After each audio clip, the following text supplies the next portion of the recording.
Welcome to the Streets.mn podcast, the show where we highlight how transportation and land use can make our communities better places.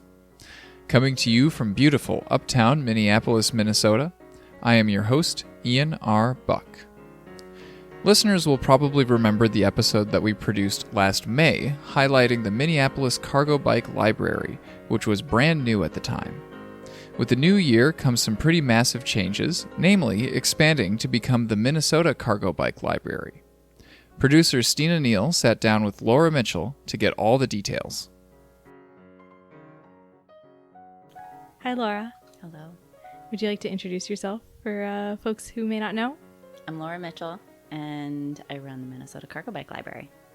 Yes, the NCBL. Now, was it always the Minnesota Cargo Bike Library, or was it originally Minneapolis, and we had a name upgrade pretty recently? The latter. It's very exciting. We started as Minneapolis Cargo Bike Library because we didn't dream big enough, apparently, and thought that Minneapolis was where we would stop. But the demand has been so great, and we've been lucky to get some additional grant funding. And so we recently opened a new location down in Rochester and have some plans to hopefully also get some funding for St. Paul and Duluth as well. Yeah, that was my first question. So for listeners, we talked roughly a year ago, give or take. And so first of all, if you're listening right now, you need to stop and go listen to that episode first, then come back.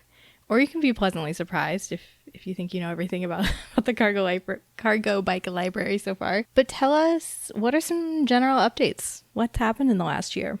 So much has happened. So unfortunately, right after we recorded that episode, we had a pretty devastating theft, which was really intense. But our community, both near and far, really rallied, and we were able to get some funding put together that helped us to replace the bikes that were stolen. And we got $0 deductible insurance, bike insurance on all of our bikes, which is good peace of mind and has helped us to protect our fleet since then, although we've been really lucky to not have any other issues. So that was a bummer, but, an opportunity for us to learn and grow. And we've really taken the perspective that this is a pilot and we're continuing to iterate every single year on what we can do better as we continue to scale. So that was a downside.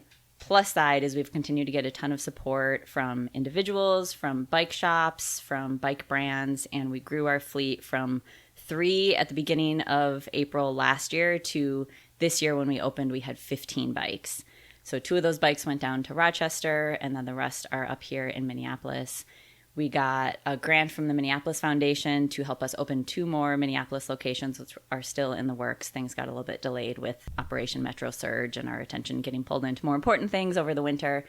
But we're still working to open another location in South Minneapolis in what's called the Southside Green Zone, and then also in the Northside Green Zone of Minneapolis. So those are very close to being finalized. We're excited to announce where those locations will be as soon as they're ready to go. And we have onboarded now. We're closing up on 160 folks who have joined the Cargo Bike Library. Joining basically means they've attended our required but free 1-hour in-person orientation where we go over all the safety basics of how to ride a bike for transportation safely in the street or in bike lanes.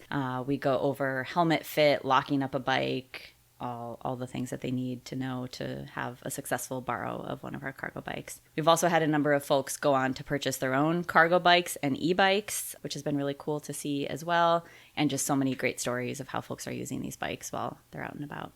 So in Minneapolis, you have 2 locations, correct? 2, soon to be 4, yes. When did the second location happen? We sort of soft launched it at the end of last year quietly, and this year we started the year with that. And so we have 2 volunteer librarians that run the Brackett Park location, Andy and Zach, and they donate their time to help folks get bikes over there. That's been hugely successful, and I'm super grateful, especially to Andy, who's been managing our upright trike from Lectric. That bike in particular gets borrowed by a lot of folks who have mobility needs or who might have some balance issues. Folks who are older sometimes feel more comfortable on the trike, and so that one does tend to take a little bit more time and attention to do that overview when someone is picking up the bike during checkout to make sure that they have what they need to be successful. And is that Andy as in from Cycle Hoop? Mm-hmm. Okay. Yes. Yeah. And Cycle Hoop is they make the bike hangers that we store, the secure bike storage that we use for all of our locations to actually store our bikes. And so Andy, outside of his role with Cycle Hoop as paid staff at Cycle Hoop, he donates his time to actually manage the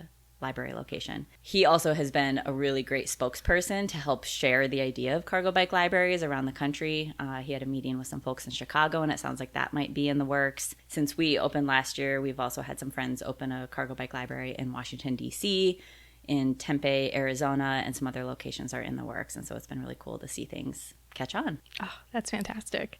And the cargo bike hangers, they look exactly like that sounds, right? There's a hanger, there's some sort of locking mechanism, and then you just lift it up kind of like a hatchback. And those are at all of the cargo bike library locations? Functionally, yes. And the new ones that we open, that model of actually being able to store the bikes in a hanger like that, as opposed to in someone's backyard or in a garage, is really beneficial. The theft that we had was to the overflow storage that we were using to a garage, and that was a huge liability and just insurance kind of nightmare. And so being able to store these bikes in a space that is dedicated storage just for our program keeps things nice and clean, and also can make them more accessible. Right now, the hanger that I have at the Lindo location that I run does require a key to get in, but Cycle Hoop has this really cool app that we're going to be retrofitting all of our hangers with, so that myself and our other volunteer librarians will be able to get in and out of the hanger just with our smartphones, which will be really nice. And how many volunteers do you have currently? I think we have about 8, but there are 5 that are really reliable. And that's been a piece for the Cargo Bike Library, that if anyone out there wants to become a volunteer, I would love to have you. And we can find all sorts of ways for folks to help, with regardless of your skills or what time you have to commit. But we found that for the librarian work, because we intentionally have so many different models of bikes that all work differently and have different buttons and different quirks to them, it's helpful to have folks who are in the librarian role really commit to helping throughout the year, because it's a bit of a learning curve for them to get to know each bike, so that they then can walk our members through how that bike works at checkout. It's just harder to kind of drop in and have that knowledge. So the volunteers who really stick with it, my all-stars, have really donated a lot of their time, and this program relies on them. We very much are a volunteer-run program, which our website is in decent shape. We have a kind of fun logo, and so sometimes folks see the program and think that we're much fancier and more well-resourced than we are. But really, it's just a scrappy and dedicated, passionate group of volunteers who are making this work, along with this really valuable support from Bicycle Alliance in Minnesota. Yeah, I did want to ask about funding. Obviously, it takes quite a bit of funding to make something like this happen. Everything from running the website and getting everything organized for the trainings, the orientation meetings, and then the actual bikes themselves and the hangers and everything. So where has funding historically come from? And is that the same now or different? Last year, we had no funding.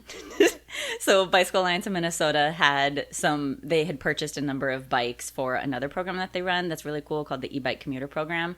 And they got some rewards with Aventon, the bike manufacturer that makes those bikes. And so they were able to purchase our first 2 electric cargo bikes just with rewards that they had with that manufacturer. And then Cycle Hoop was very generous and gave us our first hanger. And so we ran last year with almost no budget. We tried to fix bikes ourselves when some repairs came up. Bicycle Alliance in Minnesota covered a lot of those, but we did not have a dedicated budget. This year, thanks to the Minneapolis Foundation grant, we do have a budget that is able to cover these 2 additional hangers that we'll get for the 2 more Minneapolis locations. It covers bike insurance, bike repairs, and a little bit some stipends for some volunteer time, which has been really helpful too. And then Lyndale Neighborhood Association has been donating their office space for us to use for our orientation. They let us use their copy machine. We're getting a lot of favors pulled in. And then we've continued to benefit from really generous bike manufacturers and bike shops. And then, as I mentioned, individual just Minneapolis residents who have electric cargo bikes that they're not using as often and just want to find a new home for them. So we've been really lucky to be able to, we have not actually paid for any of the bikes that we've gotten, except for those ones that Bike MN paid for with those rewards. So that's helped to keep our costs really low. And some private donors too, right? Some individual just citizens who care, bike nerds from all over the country. Yep. Just making good things happen. Absolutely. Yeah. So especially after our theft last year, we had a lot of donations, and then we sell merch on our website that folks have been buying, and then we get some donations. We have one person who is a sustaining donor of the Cargo Bike Library, which makes me very happy. So folks are being really generous to help support the program. So how did Rochester come to be? I think the last time we talked, there were hopes. Luckily, we have some really good connections with We Bike Rochester. I'm sure Michael with Bike MN was a helper. But how did that come to be, and when did it all happen? First and foremost, I have to say, we didn't go to Rochester instead of St. Paul because we wanted to have any beef with St. Paul. That is not the case. I love my friends in St. Paul. I would have loved to have St. Paul be our second location, but we didn't have funding for that. In the case of Rochester, there was a grant opportunity that came up that we were able to get that is paying for the hangar and for some volunteer time, also for the bike insurance and repairs. And so we sort of went to where the money was. That opportunity came about through that grant funding, and then also through, as you named, Michael at Bike Men and the other Bike Men. Bike Men really has a presence in Rochester and a lot of connections, and there's a lot of interest in biking more in Rochester. The Mayo Clinic and some other folks down there have been working to try to find ways to make biking as transportation more possible for more folks. And so it felt like a natural place for us to start. And then Bike Men also has 2 paid staff members down there who are the primary staffing for that library location as it gets off the ground. So that is a huge piece of mine too, just to have staff in place to help run it. So when there was just the one location and it was close to where you live and it was easy for you or other volunteers locally to help people check out bikes, check them back in, do all of that. But when obviously you're not going down to Rochester every week, and then the other locations, so how has scheduling changed? Are all the locations, is it all the same day? Is check-in, check-out day? What does that look like? Yeah, that's something that we're learning and figuring out as we go. The Rochester schedule is different from the Minneapolis locations because it had to fit the schedule of the folks who are running the library down there. And then the Minneapolis locations both have checkout on Thursday nights. Makes it easier so that folks here kind of know what the schedule is. And then the return process for the 2 different locations actually is different because I need a little bit longer to turn bikes over than the bracket folks are doing. And so we have all that information on our website, but it is a little bit of a makeshift thing that we're figuring out as we go to figure out what schedules work the best. For the most part, we try to make sure that all of the locations have schedules that allow our borrowers to have the bikes both on weekdays and weekends, to have a mix of being able to experience it during whatever their, weekday lives look like, which might include school or work or whatever, and then also have the time on weekends to explore more and take trips that they might not be as likely to do during the week. So the schedules are different, but we do try to hold that true across all of them. What is the mix currently of the different types of cargo bikes? So just for listeners who may not be ultra familiar with the different styles of cargo bikes, I'm going to run through a few of them, right? A long tail, it's exactly what it sounds like. It's usually seats for kids or sometimes another adult or just cargo space in the back. There's what I call the front loaders. They usually have kind of a big shelf in the front, but still 2 wheels like a bike. Then what I call bucket bikes, more like a back feet style. Is that how I say? Back feet? There's a bucket in the front, and that's where the cargo or the peoples or the dogs go. Some have 3 wheels, some have 2 wheels. What kind of bikes are you all offering this year? It would be a really funny and boring for most folks party game for me to try to list all of our bikes out. I'm not going to do that, but I will say we do have majority longtails. Within the longtail category, there are some longtails that are shorter than others, and we call those midtails. So we have mostly longtails, a couple midtails, and then this spring we got an Urban Arrow from Perennial and Gazelle, which is the parent company of Urban Arrow. That's been huge and was in high demand, hugely requested last year that folks wanted to have an Urban Arrow, so we're really grateful to add that to the library.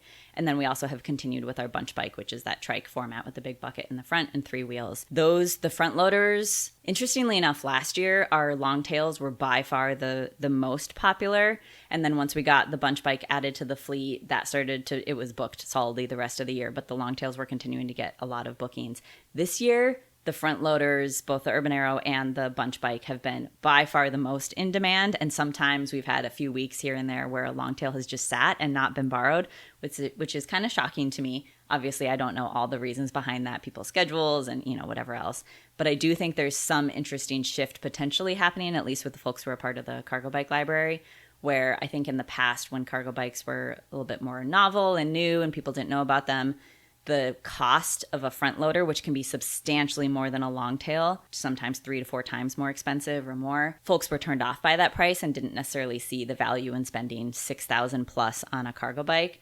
I think they're starting to get more popular and more in use. Folks are seeing them, and especially people who are getting rid of a car and replacing it with a cargo bike, which I'm starting to hear more and more when we do introductions during our orientations and hearing just where folks are at. Those folks are seeing more of the value and more interested in those front loader bikes, which I personally have one and see huge value in being able to just throw all your stuff in the bike and not have to worry about it. how you're perfectly packing in your panniers and things. We have a huge variety of bike, but definitely the 2 front loaders that we have are in highest demand this year. And on the website, which is in the show notes, does that have, kind of a little name and profile for all of the bikes? It does if you click in. We've adjusted the website a little bit, and so it has branches. So you click into the Minneapolis branches, and you click in, and then you can see which bikes are at each location. And yeah, each bike has information on it as far as like the motor, if it's a mid-drive or a hub drive, the payload capacity on how much weight it can actually hold, how fast it can go, the typical range on the battery. So we try to include all that information in a photo as well, so that we do not expect folks when they come into the library to be experts on all of these bikes. We want to help them up that learning curve. And one way that we do that is share all that information straightforward so that they don't have to go Googling to try to figure out what bike might fit my needs and fit my family and my schedule and all that kind of stuff. Yeah, because if you're, trying to put a couple of Great Danes on a bike, you don't want a long tail. No, it's going to be a little different. And then some people are really particular about, like, do I want it to be a mid-drive versus a hub drive? Yeah, they feel different when you ride them. Mm-hmm. And a lot of folks, I would say the vast majority of folks who come into the library, especially when we opened last year in like April, and May, there was a lot of bikey people who just weren't yet into cargo bikes, but they knew a lot of things about bikes. And since then, we've expanded much more into folks who are not necessarily bikey people. For many folks, the cargo bike library is their entry point into biking for transportation. And so it's really helpful, I think, to have the mix of bikes so that they can test out and actually feel for themselves what a hub drive feels like versus what a mid drive feels like, what a long tail feels like versus what a front loader feels like, so that they can make an informed choice if they're going to buy one for themselves. So I know we had talked about a rather terrifying break-in, right? But we also had we had a little bit of you had a silly visitor too. Mm-hmm. Do you mind telling that story on mic? Yes. It's all that I talked about for like a week and a half. And my phone started giving me targeted ads with this critter because I was typing this name into my phone so much. So my family's garage has a lot of our personal bikes in it and occasionally has like 1 or 2 cargo bike library bikes in it. I went out to the garage to grab my pannier to put on one of my bikes and go run an errand. And I looked into the bag and there was something that I did not put in there, which was a juvenile opossum. Munching on a Cliff Bar that I leave in there for if I get super hungry while I'm out in a ride and need a snack. It was so adorable. As soon as I spotted it, I raced back into my house to grab my wife, but I didn't want to spoil the surprise for her, so I probably had the most wild look on my face when I was like, "You need to come out to the garage right now." And she raced out, and we got to admire the cute little critter. And conveniently, since it had squirreled itself into a pouch that was hanging on the wall, I just grabbed the handle of my pannier, took the little critter out into my yard, set the bag on the ground, and I gave it some space. It actually was... I've learned so much about possums through this experience that I didn't know. And they really are not aggressive unless they're like really cornered. This one did not play dead or do anything. He just was kind of hanging out in my bag and munching on that Cliff Bar. So I put the bag on the ground and I walked away. I went and did my errand and I came back and it was gone. I was like, okay, that was a really cute story. I had a really cute video of me walking up and seeing the opossum. And so I shared that online and I thought that was the end of things. But after that night, the next 2 mornings in a row, we have a whole alarm system in our garage now because of those thefts. And part of the alarm system is an Apple HomePod speaker. And the next 2 mornings when we walked into our garage, there was rock music that we did not put on blasting at the top volume in our garage, which was very strange. But, our house is, my wife has a whole like smart home system set up. And we're like, maybe the kids had tried to play music on a speaker and it accidentally played in the garage. Like we didn't know. And then one of those nights I walked into the garage again to grab a bike to go on an errand. And I saw an opossum. I don't actually know if it was the same one or if it's another juvenile one. Like it could be that we have a whole litter of opossums and one of them was still in the garage and I got the other one out. Who can say for sure? I did not tag this wildlife, so I don't know. But I saw another opossum of the same age. It was a little bit more wiry looking. I don't know if it was because it was partying so much or if it was a different opossum. And so then I told my wife, like, I actually wonder if what happened is that this opossum somehow triggered the music to play. We also have a video camera in our garage, and my wife pulled up the video feed, and we got the most delightful videos of this opossum walking over our workbench that has the speaker on it, and Siri saying to the opossum, like, "You got it, a playlist just for you coming right up." And then We Are Scientists, a band, starts blaring. And the opossum, if you Google how do I get an opossum out of my garage, it says to play loud music and keep your garage door open. And I was like, but what if the opossum likes the loud music? Because in this video, this opossum is a little bit weirded out by it, but like kind of turns around and looks at it, but it just keeps hanging out right where the speaker is, kind of jamming out. And then the Smith starts playing, and this opossum, one of the Cargo Bike Library bikes, was right next to the workbench, a longtail, and the opossum, during the kind of creepy sound of a Morrissey song, of a Smith song, the opossum is like climbing up the seat post underneath the saddle of a bike and then sits on the seat and then climbs onto the like rear storage area on the bars. At one point it like hangs by its tail on the side of the bike. It was so stinking cute. It also then was climbing on our family's bunch bike on the corners, and one of our kids had left a helmet on the bench on the inside, and the opossum got into the helmet. And of course, an upside down helmet is wobbly, but a little opossum doesn't know that. And so it crawled into the helmet and then probably took a step, and the whole helmet and the opossum fell into the bottom of the bunch bike. So it's just so stinking cute. I shared the videos online, and someone locally created a logo with an opossum on the rear area of a longtail, just like this opossum was doing hanging out. And as many of us know, opossum mamas carry their opossum babies on their backs, and so the logo has an opossum mama with little babies on its back, and it's on the back of a longtail, and it's so cute, and it's in our merch store now, and we've actually sold t-shirts all across the country. It's fantastic. Including to me. Yay! I bought one that's white so that I can tie-dye it. So mine is beautiful. extra custom, and I am so excited. You know, we've had a bunch of wildlife episodes, a bunch. We've had a couple of them. Maybe we'll talk to a possum expert. That'd be quite fun. They're amazing. They're wonderful creatures. It didn't even love everything about them. The little one didn't even pee or poop in my bag. Didn't chew it. It was so respectful. Like, it was so sweet. But they apparently only lived to 2 years, which I think is so sad. Yeah. So yeah, learn more facts. I would listen to an opossum episode. And they eat ticks. Mm-hmm. They eat so many ticks, Yep. and anyone in Minnesota knows we got plenty of ticks. And they don't tend to have rabies because I guess their body temperature is too low for the rabies to survive. And I love their toothy little smile. Mm-hmm. Yeah, amazing animals. But yes, you can still find those in the merch store, and they're pretty incredible shirts, and I love them. And they have adult sizes and kid sizes. Yep. What do you think has been one of the biggest surprises in the past year? Or even in the past 2 years? And go all the way back. I have been just so pleasantly surprised by the reception of this program, first and foremost. When I pitched it to Bike MN, I sort of expected that maybe it would last like a year, maybe 2 years, maybe we could help like 50 or 100 people.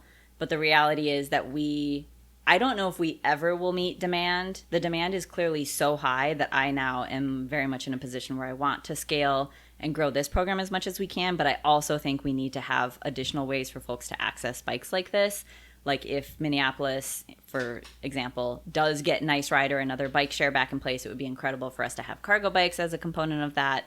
I would love for more bike shops to offer bike loans. I would love for on-demand paid bike rentals like what Cargo Bee does out in Boston, where they have urban arrows that folks can, just like what you do with Lime bikes, use an app, find a bike, pay for it, hop on it, go use it, drop it back off.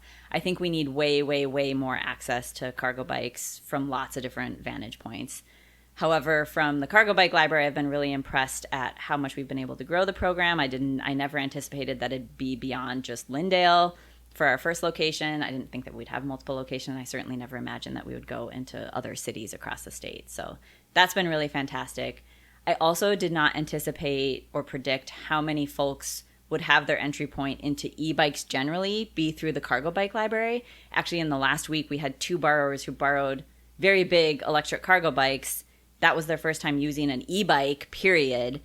They loved the experience, but for their use case, they actually decided they don't need a cargo bike, but they went on to buy just a more commuter-style e-bike. And so that's been really cool to see that that's been an entry point for folks. Obviously, anyone can just go into a bike shop and test out an e-bike, but you don't really know what you're getting into until you have a chance to actually use it for a longer period of time. So that's been pretty incredible and pretty exciting. And then just all the different use cases that folks have had continue to surprise and delight me. The most recent one this last week, if you're on Blue Sky and you follow the Little Plant Stand Library, there's someone in Minneapolis who builds plant stands across the city and then puts little plants in them, and then you can walk by and pick up a little plant and come bring it to your home and plant it in your garden, on your balcony, whatever the case may be. That person borrowed one of our bikes this last week to get materials around the city to build some more plant stands and fill them with plants. And so I just think there's there's such an easy connection between oftentimes folks who bike for transportation or are interested in bikes are doing other things that are good for the community, and so they can layer the bikes into whatever other volunteer efforts they're doing. We had another person a couple weeks ago use the Urban Arrow to go to Costco to pick up a bunch of donations and drop them off at the Joyce Food Shelf. Like, people are just so good and doing such good things with these cargo bikes, in addition to just all the typical things of getting their own life stuff done, getting kids to school, getting adults around, picking up groceries, those sorts of things. Yeah, we've seen, let's see, friends of the pod, Jason and Regina. They had a family member come visit, and they got to take her to all of their favorite places in the bunch bike. We've seen the one that Parker borrowed. That was directly from Luca. Well, shucks. But that's part of it too. Yeah. Is like being able to borrow bikes from bike shops and Right. from other places means that the cargo bike library doesn't in our like strap budget and volunteer stuff. Like, we're not going to be able to meet all the needs, and so I love being able to see the other ways that folks are borrowing bikes and also just borrowing bikes from each other. I'm hearing about a lot more friends who have cargo bikes who are loaning them out to other friends to try them out, and I think that direct person-to-person borrow is huge too. Like Baby Hans. That's a borrowed Urban Arrow Yep, exactly. that Katie and Peter get to take Baby Hans around in. Take him home from the hospital after birth. And then they went on to buy their own, so now they have their own Urban Arrow too. Yeah. And I'm trying to think of another one. Oh, the artist in Northeast. Yep. Yeah. So for the second year in a row, she borrowed a cargo bike. Last year, she borrowed a Longtail. And I was excited this year that we had the Urban Arrow, which was a little bit easier to fit all the art supplies in and not have to use so many bungee cords. And yeah, she had a great experience bringing her art up to Art-A-Whirl. We also had someone who had a friend who had a workplace injury and actually was paraplegic, who was able to get into the bunch bike. And she was riding her friend around with her son in the front of the bunch bike, and they went for a picnic, I think near Stone Arch or somewhere that is not actually accessible by car. And this friend was able to just have a lovely experience and outing with his family that he hadn't been able to do since he hadn't been able to ride bikes after his injury. So there's some incredible stories. There was a funny experience at Open Streets Lindale. Our bunch bike was out on loan that week, and the bunch bike is one of the most noticeable bikes, both because it's not as common in Minneapolis right now. It's the trike format where there's two wheels in the front and the big bucket, and we have a big teal panel on the front that has our logo and QR code and stuff. And the folks who were borrowing that bike went to Open Streets, which we also were tabling at for the cargo bike library, and they rode by and said that they kept getting stopped by people asking about the cargo bike library. And so my volunteer who was working at the table gave them a bunch of flyers, and then they just continued while they were there with their family enjoying the day. They also were doing sort of like ad hoc marketing for us to be able to hand out the flyers to everyone who stopped them to ask, which was so cool. How do we get the cargo bike library to be at the cat tour next year? The very famous Wedge Live cat tour. That would be incredible. John borrowed a bike to do an on-bike interview with council member Aisha Chugtai last year, which was awesome. And he continues to promote the Cargo Bike Library on Wedge Live podcast, which is great, and jokes that they're sponsored by us. We have not given him any money to say that, but we did give him the bike, which is so sweet. Yeah, it would be incredible to be at the cat tour and at like any and every Minneapolis-based thing. The challenge that I run into is that bike is booked every single week. Right. And so in order to have it at those events, I either have to have someone who's willing to go to those events or have more bikes so that we can have things at places. Although I am doing that. I don't like to have the bikes out of rotation and not available to our members for any length of time. But I am making an exception to that because we actually got invited to have a bike at the Eco Experience building at the State Fair. So we will have our bunch bike on display in that building during the State Fair, which will be very exciting. So people can go to the State Fair and meet a bike celebrity. Yeah, Or a celebrity bike. Yeah. We won't have a volunteer there the whole time, but there will be some volunteers there. And then, yeah, certainly they can check out the bike. And I think Perennial will have an Urban Arrow there, too. So lots of cool things to check out in that building. What do you think has been the biggest challenge in the Expanse from year 1 to year 2? All of the logistics involved with scaling. So the systems that we had in place when it was just one library and 3 bikes and mostly me doing everything worked, but then we had to figure out how to scale all of that stuff across multiple locations. The biggest logistical challenge right now is because we have one booking platform that, thank you to my wife, is kind of it's fully customized in ways that I almost sometimes feel like we're going to break we're like very edge use case of the platform that we're on. And so we're looking into some additional softwares that we might be able to use last year. But the platform that we're using is not necessarily designed for what we're using it for. And so we've had to really think through, how do we make sure that all the librarians have access to the information that they need to know? How do we make sure we know when bikes are coming in, when they're going out? How do we get them repaired? Like if a mechanical issue comes up, that can be a major headache. If there's any mobile bike mechanics who service e-bikes who'd be willing to like have some sort of situation with us where they come once a week or every 2 weeks to do a once over on our fleet and be available for those sorts of repairs, that would be huge. We haven't gotten to that point yet. And we're lucky to like have pretty minor issues with serviceability, and we haven't had that many things break. But just this last week, I noticed the challenge sometimes of having folks who are not familiar with bikes using them is something might break and they might not notice it. And so one of our bikes came back and everything looked fine to me, but it wasn't until I had the bike on a perfectly flat surface that I noticed that the kickstand was actually wobbly and it somehow had gotten bent and needed a fully new kickstand. So I had to order that part and get that replaced. It was an easy replacement, but it's like, I ask all of our borrowers to flag for me, was there anything weird mechanically that came up, and they don't always know. And so that's where our librarians play a huge role in being able to do that once over on the bikes when they come back in from check-in. And then it's sort of, if any issues come up, then it's sort of a scramble in those like 1.5 day that I have between bikes coming in and bikes going out again to be like, can I get this fixed that quickly if something comes up? Sometimes we have really kind bike shops. Perennial just did us a huge favor this last week and got us in for a pretty quick turnaround, same day repair. So we were able to get that bike back out to the person who was waiting to borrow it the next week.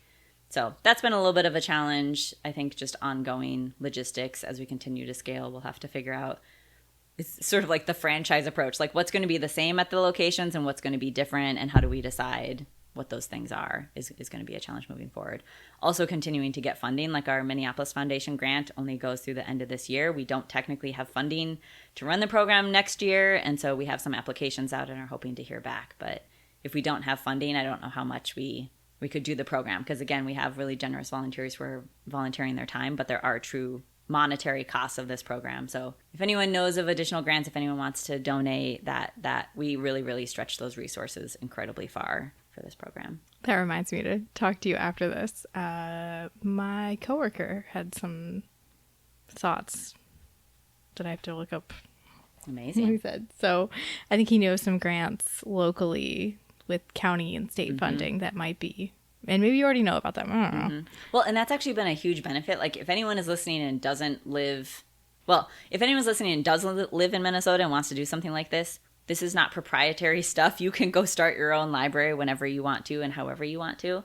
But I've noticed that as some other libraries have gotten off the ground in other locations, some are run as their own nonprofit. Like they actually create a nonprofit for the bike library. Others do what we did, where we joined an existing nonprofit. Ours is Bike MN.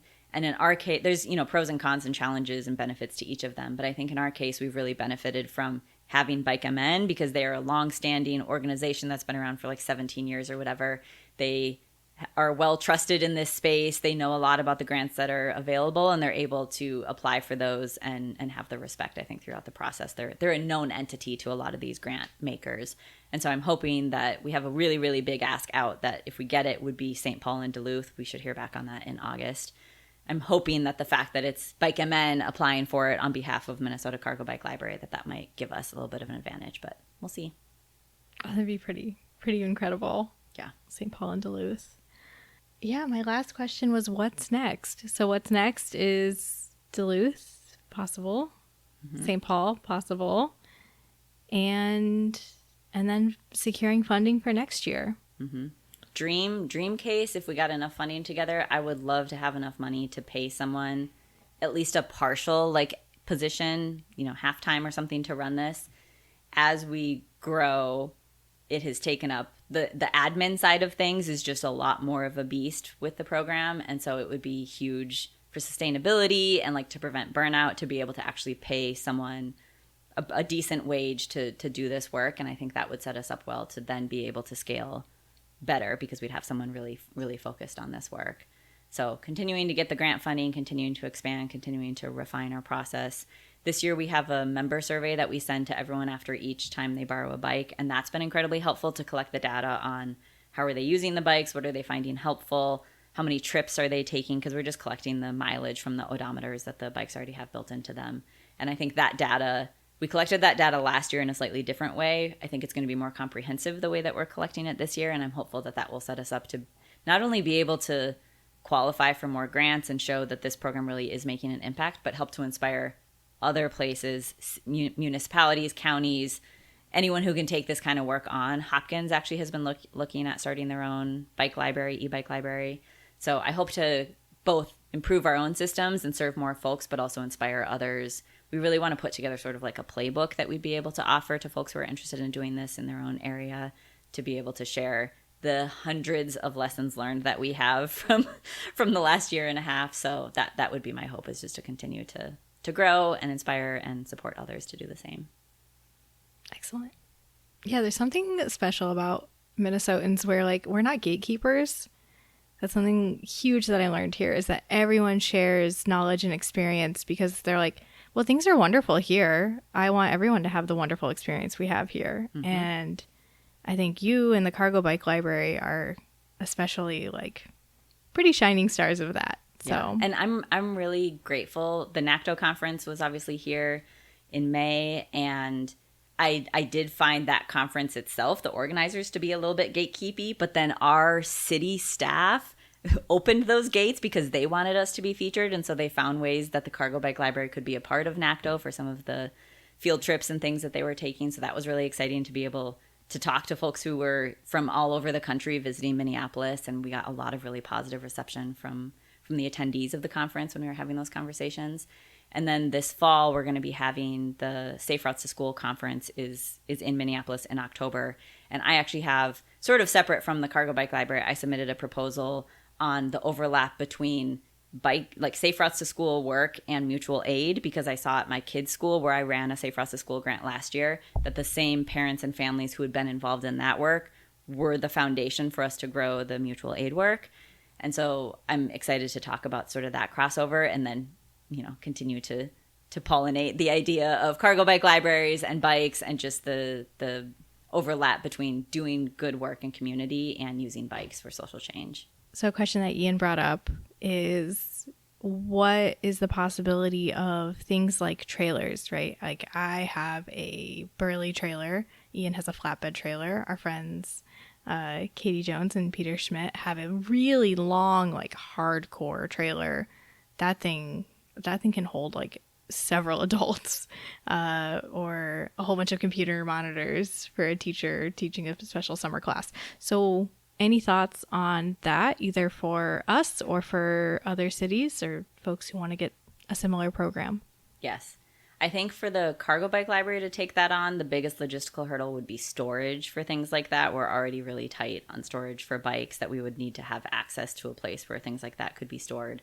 But we actually, when we first launched the program, had a number of people who have both Burley trailers and those more heavy-duty trailers reach out to say, I'd be willing to borrow my trailer out to someone. And at the time, and still right now, I don't really know how the liability stuff would work if we had like individual people loaning to us and then us loaning out to others. So I haven't wanted to touch that quite yet, but I do think there is a huge potential. A cargo bike is not the solution for every person or every situation or every trip. And so to be able to show, sometimes you might want a cargo bike, sometimes you might want a Burley trailer, sometimes you might want a much bigger trailer. To be able to have those options available for folks, I think would be huge. I think about the tool libraries that we have and how they have just every sort of type of tool. I would love to have, I don't know if it's the role the Cargo Bike Library will play or if it's someone else could play that role, but to have a space where I wish we had a folding bike library. I wish we had a Dutch bike library. I wish we had a trailer library. I wish that we had little, how do you say it, K-trucks? Oh, little yeah. Tiny trucks. I wish every neighborhood could have one of those and just rent it out when you need it. I think there's so much potential for sharing, because especially for things like that, not everyone is going to be using something like that every day. And so the more that we can share that, the less that individual people have to own. So I would love to see something like that happen at some point, but we don't have plans for it quite yet. I think about, like, for my household and for Ian's household, like, borrowing a electric cargo bike is not really feasible for us just from a storage perspective, right? Like, I'm not carrying that up the stairs, but it's very easy for me to carry a little aluminum trailer up the stairs. And so I think that could be the gateway for people going from having multiple cars to we're car light or we're going car free. Yeah. And I think it's Montreal that has a bike share where they do have trailers that go onto the bike share bikes. Ooh. That is super cool because if you know anything about trailers, sometimes the adapters that the trailers hook onto your bike can be a little bit of a headache and would be probably a little bit of a headache in a share situation because you'd have to make sure that whatever bike the person is using actually has the correct attachment point. But I think if we can get this new bike share back, that could be huge to have a system where you have a bike that you borrow, and if you need a trailer, you just borrow the trailer that easily connects to that bike. I also have seen one of our cargo bike library volunteers is on his honeymoon in Italy, and he sent a Lime bike that had a space for a passenger on the back, which I've never seen in the U.S. before. I don't know if we ever will see in the U.S. because we are very quick to sue anyone for anything that I feel like people are a little bit more nervous about adding passengers. But like I actually just saw someone riding a Lime bike on the Greenway the other day with 2 adults on it. One riding on the seat and the other riding on the back, which is definitely not made for that. So I'm like, the interest is there, the demand is there. And I think the more that we can give folks access to these tools that will help them replace more car trips, the better for all of us. It reminds me of, fairly often you see the Lime scooters with 2 people on them, but then we saw the Lime scooters with the 3 guys. Yes, with their shirts on. They were having such a good time. I loved it. So, yes, people yearn for community and they yearn for traveling together in non-car ways. Well, and we actually, we get a huge number of emails from folks who are visiting Minneapolis on vacation who want to borrow a bike, which we are not set up to do for a variety of reasons. But like there's demand there for folks who want to see our beautiful city. Oftentimes people are emailing saying, I'm thinking about moving to Minneapolis and I want to experience the bike infrastructure firsthand. And so I feel like this is something that the city or Met Council or someone can step up and meet this need. And it likely would result in us having more folks moving here, more folks spending money here on vacation, all those sorts of things. And it's just a win-win. In a tandem library. Mm-hmm. And it comes with a therapist, too, if you need that after the ride is over. And adaptive bikes. Like we used to have a nonprofit that had a ton of adaptive bikes. They since have closed. Some of their bikes went to Minneapolis Public Schools. But there's so many cool options out there. And I hope that we can continue to get more organized on ways to share those. Well, Laura Mitchell, thank you so much for stopping by. Telling us about year 2 and beyond for the Minnesota Cargo Bike Library. Any closing thoughts? Anything? Where can folks find you? mcbl.bike is our website. Incredible. And you can also follow us. I'm the only one running our social media for the most part right now, although Bike Amend staff are starting to help me, which is huge. I'm so grateful for. For the most part, we are posting more often on Blue Sky, but we're also active on Instagram. I think we have a Facebook account, LinkedIn, all those places. And subscribe to our newsletter. That's actually the best way to follow along. I try to include anything and everything that's going on in our monthly newsletter, which goes out on the 15th of each month. So if you haven't subscribed to that, go to our website, and then in the bottom, it has a little subscribe button. You can click there. And check out the donation page. Mm-hmm. And get an opossum t-shirt and be cool like all the cool kids. Yes. If my favorite thing is going to be, that t-shirt is so weird to try to explain. So I can't wait to hear how people explain it when someone comes up to me like, what is that? And then they explain the Cargo Bike Library. Okay, why is there an opossum on it? Well, Laura, who's Laura? Had her garage broken into by an opossum. I can't wait. I think the opossum is a perfect little cargo yes. critter. I had one person ask if we could keep it as a pet. Apparently it's illegal, first of all, and they really are not well suited to be pets. But it is a really cute image that if I could have just had that little opossum stay in my pannier and put it on my bike and rode around with an opossum, I think that would have been adorable. It sounds like we need to get a stuffy version. Yes, a little stuffy with a helmet. Yes. Oh. Someone out there, the crocheters. Yes. Get the crocheters on it immediately. Thank you for joining us for this episode of the Streets.mn podcast. The show is released under a Creative Commons Attribution, Non-Commercial, Non-Derivative license, so feel free to republish the episode as long as you are not altering it and you are not profiting from it. The music in this episode is by Eric Brandt and the Urban Hillbilly Quartet. This episode was produced by Stina Neel, edited and transcribed by Parker Seaman, aka Strongthany, and was hosted by me, Ian R. Buck. We're always looking to feature new voices on the Streets.mn podcast, so if you have ideas for future episodes, drop us a line at podcast@streets.mn.org. at streets.mn.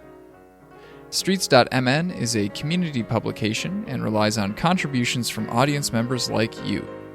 If you can make a one-time or recurring donation, you can find more information about doing so at streets.mn/donate.